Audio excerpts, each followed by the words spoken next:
Hi, this is Catherine. This is Taking Tea with Catherine. This is jasmine green tea, which I love, from Upton Tea, and this is another good company that you can order online from. And this is an Agatha mug, which I just believe means that it's an Agatha Christie tribute over here, because it looks like she's writing mysteries, maybe, and she's dressed for the period, and there's books all around her. So I'm just going to assume. So I think it's quite useful to have this particular mug for this next installment of Tea and Mystery. It's just finishing up the year. It's mostly books that I read in December, but one book I started in November, so it's a bit of a wrap up. And I didn't read tons of mystery novels as much as some people did. A lot of people were reading chunks of mysteries in December. I just read a few, but they were good. I enjoyed them all, pretty much. I had my criticisms, but that's normal. But I'll start off not speaking about an actual mystery novel, but a book about a novelist and, of course, the predictable one, Agatha Christie. Excuse me. A little going on today. Isn't that fun? Agatha Christie, and this is Agatha Christie, The Woman and Her Mysteries by Gillian Gill. I finally finished it. I mentioned it in a previous video that I started it in November, and then I took it with me on a bus to read, and something not fun jumped out of the book, and I ended up taking it home and putting it in plastic and freezing it for like over a week, which is overkill, but and so then I returned to it, I guess, more in December, and it was, I would say, adequate, if that makes sense. It talks about her life, it talks about her works. Yes, there are spoilers. It just wasn't like, there were some chapters that were better than others in terms of talking about her life and everything. And I know Agatha Christie, even though she wrote an autobiography, she was pretty private about things, and yet she wrote so much that I think that's what makes people want to delve into her writings to explain her life. And of course, life does inform one's writings. It has to. But in a way, I thought it relied too much on that rather than being a full on good biography. And the writing itself didn't hold me as much as I would have liked it to. Not enough to DNF it, but not enough to give it like a 4 star. I think I lean more toward a 3 star, which is a kind of rating I give a book when it's not terrible. And I would still recommend it to some people, but it was in its own way disappointing.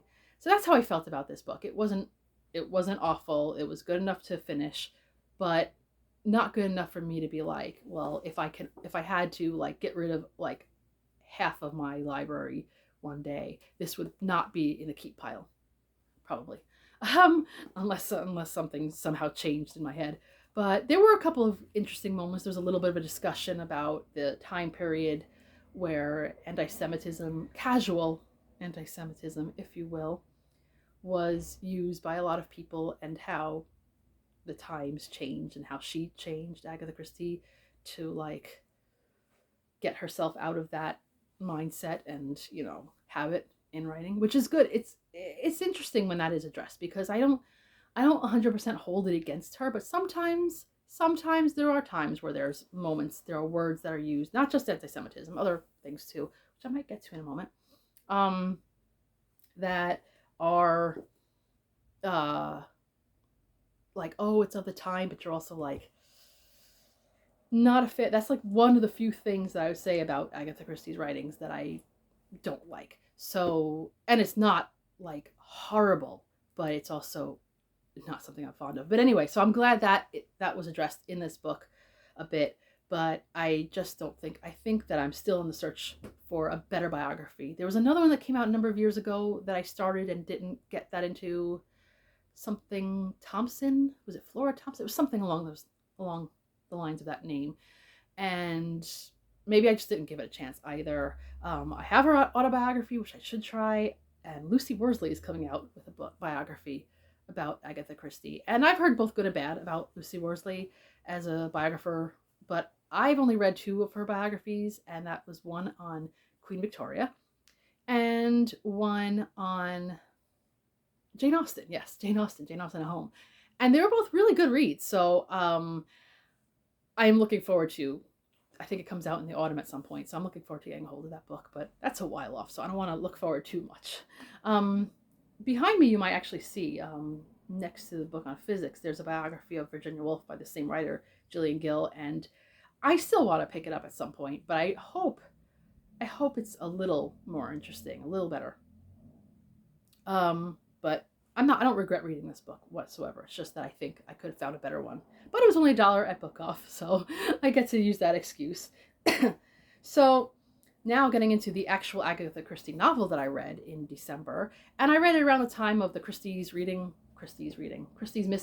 Readathon, I think it was called, that a bunch of booktubers hosted, and it just centered around that time period in December that Agatha Christie disappeared, and there were a bunch of prompts, but it was basically reading books by Agatha Christie during the time period. So I dropped something.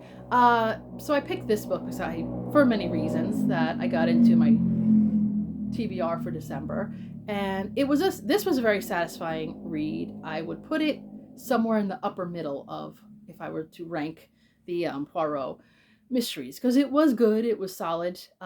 It just wasn't the blow you away kind of amazing that some of the books are, but very kept me reading, kept me interested, even though I knew basically what was going to happen, mainly because an episode of Poirot came on one day when I was kind of tired and I just wanted to just watch some television, and it came on, and it was this one, and I was like, I just started this book, should I really?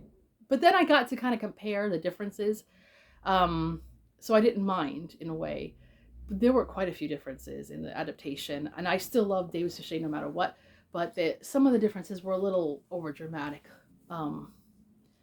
But and they took some characters out, and they changed some backgrounds of some of the characters.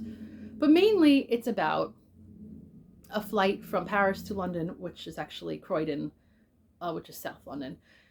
I've only been there once. I don't remember there being an airport there. I don't know if there still is, but this is the very early time of like passenger travel on airplanes, because I think at that time usually people would just take ships, and planes were mostly used for different reasons. Of course, we know about not fighter jets at that point, but like fighting with planes. World War One started that, but so this isn't that far out from there, and so I think it was probably a draw also to readers at that time because it was a different feeling. But Poirot is not a great flyer, and he spends most of the flight wrapped up and sleeping. So he misses the action, which is that a woman named, I think her name is Madame Giselle, gets murdered. The first theory is that she got stung by a wasp because there was a wasp flying around. And then the second theory was that there was I think it was South American, or I'm not sure, blowpipe, which is, the ones you see where they have like the poison dart, that somehow someone managed to kill her with that.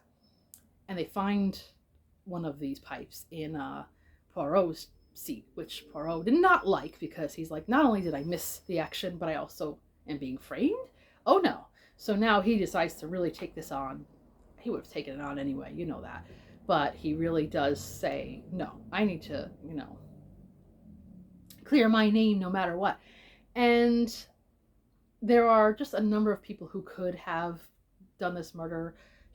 Madame Giselle, the victim, was a moneylender, and she was basically that. But if you weren't paying back the money in time, she would have information on you to use for blackmail. So she wasn't a blackmailer by trade, but that was her backup. So I'm sure there were quite a few people who had problems with that. At least one person on the flight owed Madame Giselle money, so obviously. And there were people of various different professions. And there was a mystery writer who knew a bit about the blowpipes. So, is it him just trying to find a way to work out his next novel by killing someone? Which is an interesting thing that a mystery writer would write that in a novel. But I think she enjoyed that kind of exploration, Agatha Christie. I think she liked as she does end up later on in the Poirot series, including an actual mystery writer as a main character, and a friend of Poirot's. So yeah, I think she likes the idea of that, of what mystery writers are actually like. And so that was kind of cool. The issue I had with the book, of course, was the language, and I don't think I tagged it in here, did I? No, I did not. Of course I didn't. But there was two characters are talking, and one of whom is one of the main characters who's like a point of view person, like one of the people that you are kind of hanging out with a lot in the story. One of the more everyday people, um, who you're kind of rooting for. And this person talked about certain things with this other person that they like and dislike. And one of the things they dislike was a certain group of people. And it was like, whoa, how could you actually just say that in writing? Don't you think that people of that background read these books? So I was surprised at that. But again, this is what one has to contend with. And I didn't like that, but I wonder. I actually wonder why that wasn't somehow removed from these books. I know I don't really like censoring so much, but that still, the book And Then There Were None by Agatha Christie had two different titles that were both rather offensive, and they were changed. So maybe different editions don't have that particular paragraph in there. But either way, it was a good story. It did throw you a couple of times where you weren't sure if your theories were quite right. Um, and so it has all the ingredients of a good Agatha Christie novel. So yes, I do think it was otherwise quite recommendable, but just that wasn't my favorite thing. And let's see. Next one is Charles Todd, Wings of Fire, that I read with a group of people and discussed later. And this is the second book of the Ian Rutledge series. There's quite a few, and I wouldn't mind reading the rest of the series, but I'm not rushing to after this particular book. This, now I can't remember where they went. Oh yes, Cornwall. This series is post World War One still, and Rutledge is a detective, Scotland Yard, who gets sent to different places to investigate things, and he's never really wanted wherever he gets sent, apparently.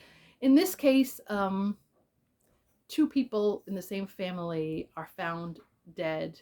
It looks like of suicide. But, and shortly after that, the rest of the family shows up, and one of the other family members dies, supposedly accidentally. But someone in the family gets a little concerned and contacts Scotland Yard, and they send Rutledge over. So he's seeing all kinds of layers to this family, and all kinds of secrets, and all kinds of weird things going on. Lots of death. Like, this time period was a time where a lot of people died from war, and a lot of people died from sickness. But this is much more. And it's all happening under what was otherwise, it seemed like a pretty happy family. And so, was there something sinister going on behind the scenes? So this is what he's trying to figure out. Meanwhile, he's getting kind of, I don't want to say hallucinations, but he's got like a person that he knew during the war that is dead, but is like kind of just talking to him in his head, which is sometimes interesting, and sometimes it got on my nerves. So I don't know if that's something I would enjoy for the rest of the series, but the group is probably going to stop reading these books anyway. So if I were to read it, it probably would be a while down the line, because I'm not rushing to get to the third one. And that's fine with me, because there's just so much to read. So it was okay. Again, another 3-star book, which is usually the lowest I get to on Goodreads, because if it's under that, I usually end up DNFing it. So, unless there's just a really good reason for me to otherwise read it. And then, yeah. But it wasn't a hateful story. I still was curious as to what was happening, but it was a little bit all over the place, far-fetched, and it just didn't make sense how all of these things could happen undetected all these years, if that makes sense. And yeah, I just thought, good enough story. I think there's a reason why this writer has continued to write the series successfully. There are some really good components of the story, but not not not Catherine, uh, not a Catherine favorite. So, mm. Last but not least is the last so-called book of the series, the Bryant and May Peculiar Crimes Unit. There is another book that is like a series of like stories, I think, that I have actually, but which is I don't know if it's out in the United States. I got the British version, which I'll show another time, I guess, because this is the one I finished. This is London Bridge is Falling Down. London Bridge is Falling Down. I don't know if I'm saying that the way I should be saying it. I'm not gonna sing it, don't worry. But it's supposed to be the last of Bryant and May and their unit, and that's what the author said. That is probably the last one. And the way it ends, which I can't tell you, the way it ends, it would seem that there's nowhere else for this to go. I mean, there are things that could be written, but as the linear series, I'm really not sure. And I mean, that's okay. I think it's been a 20-year run at least, this series, and that's pretty good.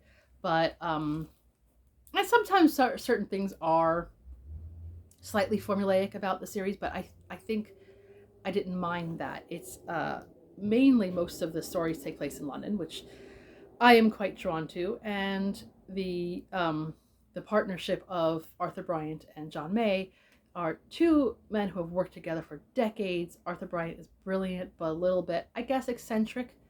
He just knows so much about London and about just all kinds of folklore and stuff, which actually informs him to in his investigating, even though it's never, usually the explanation is not something supernatural, but his knowledge of certain things just helps him to understand what's going on, or at least help him to figure out what's going on. John May is a little more of a people person, a little more of a fastidious kind of charmer, I guess you would say. So they balance each other out. And then they have an entire unit of different people who are good at different things, but really don't have a place anywhere else in the police force or anywhere else. So I don't know where they're going to go next, but most of the series was trying to keep this unit going, the Peculiar Crimes Unit.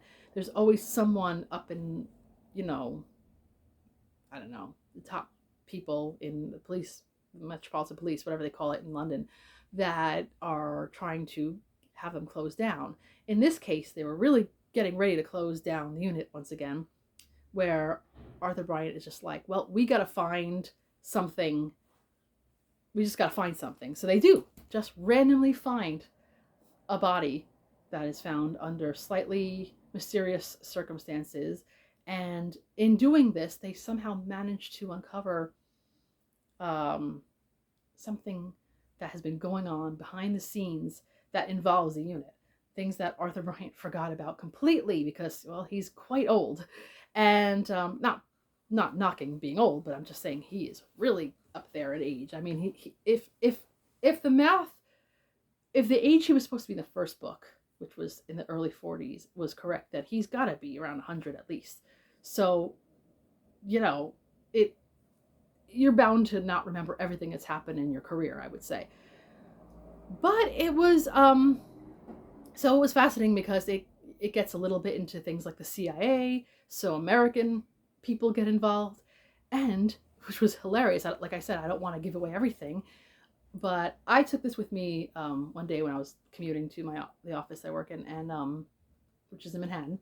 And I remember saying to myself, well, I can't wait to, get my mind off having to go into the city today. I'm just not in the mood for Manhattan today. And just disappear into London. And I open the book, and the next chapter takes place in New York City. I was like, it never. I don't think in the entire series it ever came to New York City. I could be wrong about that, but I was like, what is that? But it still ended up being a good part of the actual plot. So I don't know, it was a little convoluted, I would say, but in this whole series is a bit out there, and I think that's what I like about it. And what's funny is that Bryant also manages to share little known facts about things in New York too, which is fun because he always shares little bits about the history of London, which I love, and English history. And so throwing things a little closer to home was fun for me too. I did get very sad at certain things that happened by the end of this book, but I don't want to give away what it is. I still say if you've read this series already and you're into it, this is definitely a good book. But yeah, I just really don't know where they're going to go with that. And that was my mystery reading for the end of 2021. I thought it was not my top year for reading mystery novels, but I actually read a good amount of excellent ones. So it's definitely not the worst year. And let me know how your time has been with mysteries lately. Have they been satisfying or not? So that is all for now, and I haven't been stuck in any mystery novels in the past couple of weeks, so I gotta get moving on that. So I'm gonna let you guys go now. And for now, this is Catherine at Taking Tea with Catherine. Have a lovely tea and mystery-filled day. Bye.